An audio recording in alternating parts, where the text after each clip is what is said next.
Congratulations on the victory. You've had a few minutes to sit and digest the fight. How are you feeling about it right now? Yeah, I feel good. I mean, our first fight 10 years ago almost was really good, and it's kind of hard to top. But when the blood came out, I felt like, okay, this is going to be a good fight. Yeah, I'm curious. How many stitches did you need? I got a few stitches over my nose. I was kind of surprised because I think I cut her first, and then she cut me, and then I think you get like super excited when you see all that blood, and yeah. Some people don't. Some people. It's kind of weird. Did you know it was going to be a fight like that going into it? Did you imagine it was going to be like this?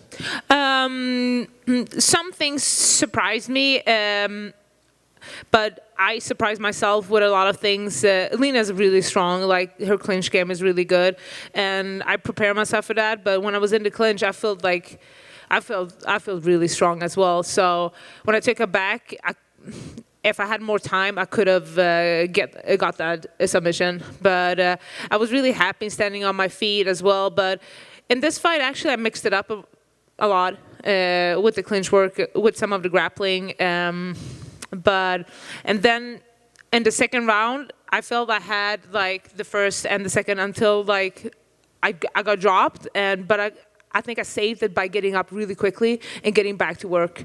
And then my third round, I felt I just pieced her up. So you felt confident? Yeah, definitely. Yeah.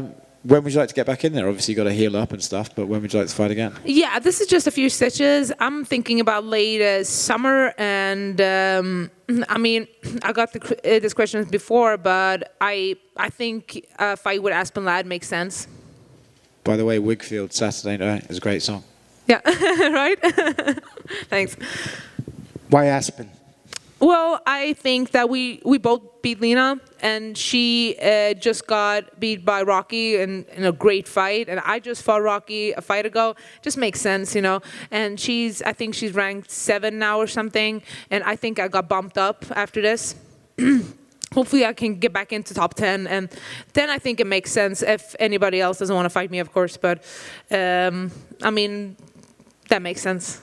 When you start bringing up about how this person's fought this person, this person's fought this person. A lot of times with the division, once you start getting towards the top or in the heat of it, you're going to keep repeating these fights, it seems. How important is it to make a big difference and differentiate yourself when you go out there and fight as opposed to past performances with them? Oh, can you ask me that again? Yeah, I mean, just like it's one thing when we see these rematches. But how important is it to go back and look different than the past time than when you went in there to kind of help pushing yourself up in the division?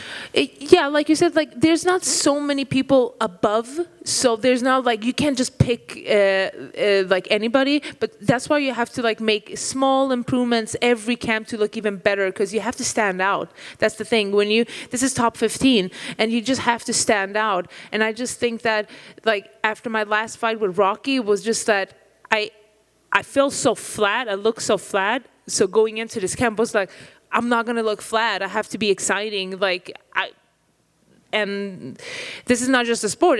It's a show thing as well. You know, people will have to want to see you.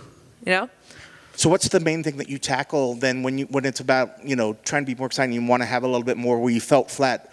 What does that translate into when you went to the camp? Was it a cardio thing that you were trying to do? No, just not to fall into the opponent's game planning. I mean, Rocky has that experience of like luring you into her game plan and just keeping focused. I mean, there's no like, this is so small marginals right now when we're in the top that you just have to be on point on that day. And I just went back in there like a few days after Rocky fight. I was like, I'm gonna look spectacular next fight. That's it. So it sounds like to me it was the mental side of the game. Yeah.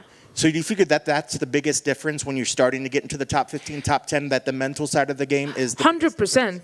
It's those small things that will make a difference. And you said that the blood, you enjoyed seeing the blood out there.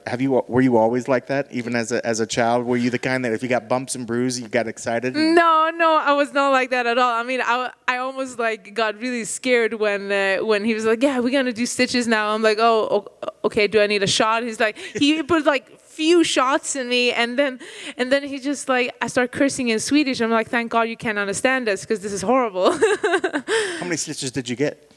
I don't know. I think I got like 8 or something, 7, 8, something like that. Well, you know, we don't mind some colorful cursing. What were you saying in Swedish? No, I can't say that. I feel embarrassed. My mom would kill me if she sees this.